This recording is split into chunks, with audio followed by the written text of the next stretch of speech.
Hello and welcome back to Pandemonium 2. Last level we did that annoying mech level, and now we get to go and be Fantabulous! This is one of the shortest levels, if I'm not mistaken. Really like the soundtrack in this one. Again, so many fantastic soundtracks in the, tracks in this game. Ooh, this is the one with the creepy electric ceiling. Okay. Nothing actually happens to you if you get crushed by it, so...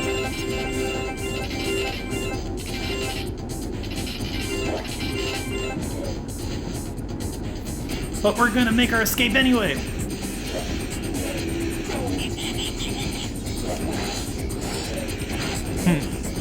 She exploded! This whole level is a spiral, or at least this part of the level. It's reminiscent of Hollow Stairway from the first game, the second level. Which again, I don't know if that was intentional.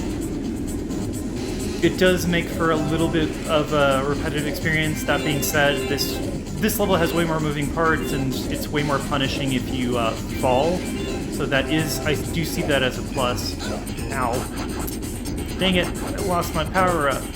Even though, realistically, we weren't really going to use it for much. Okay, there is some treasure to be had here. Oh no, that's not what we meant to do! Now traversing this section is going to be way more wonky than it needs to be. At least we can't get hit by the fans in our current state.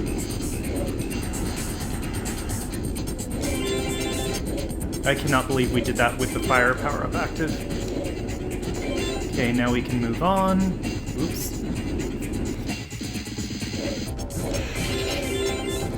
Yeah, this is the second part of the level, which, again, this level is very, very, very, very short for some reason. Because it's this and then one more little tiny section, then we're done. Okay, there's nothing over here that we can grab at the moment, but there is something over here that only Fargus can grab for some reason. Okay, I don't feel safe to do that yet, so we're gonna go this way. We really don't need to risk beheading Fargus there, because, like, he has Sid, but at the same time, we like the risk. Okay. I have no idea what we're doing here. Oh, cool. This level just gives you all of the lives. I guess it is very easy to die here because of a reason that we haven't seen yet, but we'll see. Okay, I think it's this way that we're going. Yep. Into the wheel and on the trampoline. To death! Okay, this one gives you a little indicator of the shining, It's weird that they have that obstacle there. They didn't do that anywhere else in the game. These one-off challenges really throw me off because you don't expect them, so like you don't really know what you're doing until it's kind of too late to react. Well, no, not too late to react. Until like you've spent way too much time thinking about it. Okay.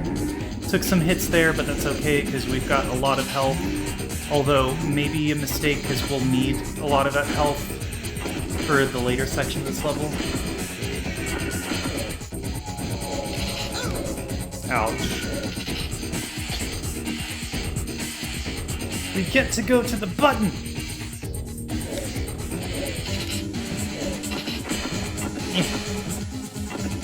This way?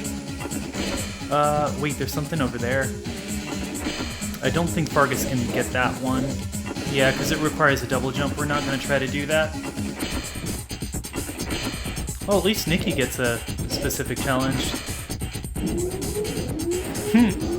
Why is it even there, then? Just activates a very, very, very, very scary self-destruct button that makes a fan start rising. I have lost quite a few lives on this section as a kid. Because if you get stuck in that middle elevator, you don't get to see what's going on. And then you die!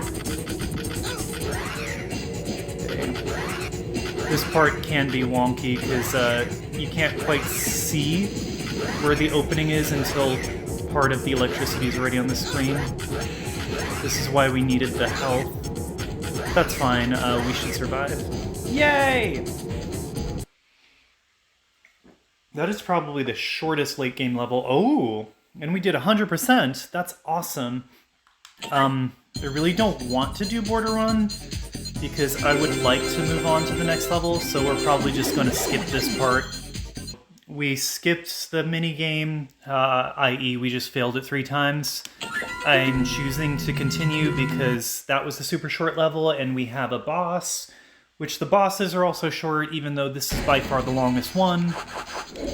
Definitely the most atmospheric too.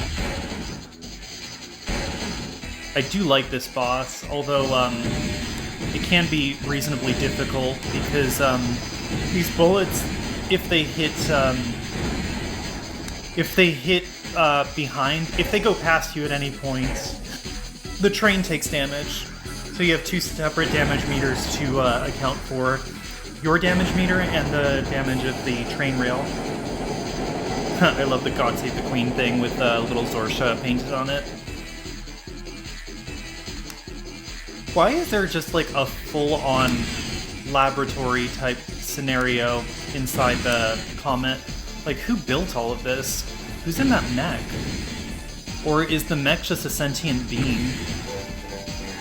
I have so many questions! This can be a very wonky section, because no matter where these iron balls hit you, you're always going to be aiming using the middle of the little shields. So if you hit them with if you rebound them with the little wing of the mech thingy, then it'll immediately teleport to the middle. Okay, I don't like this part because it can be very hard to avoid his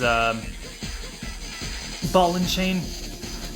And again, like, this is where your actual health comes into play.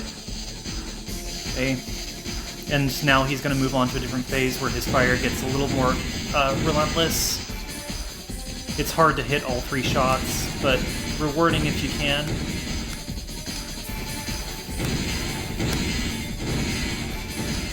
Because the sooner we move on from this section, the better, because the more of these iron balls that get shot at us, the more of a risk we're at from getting the rail demolished and just immediate death.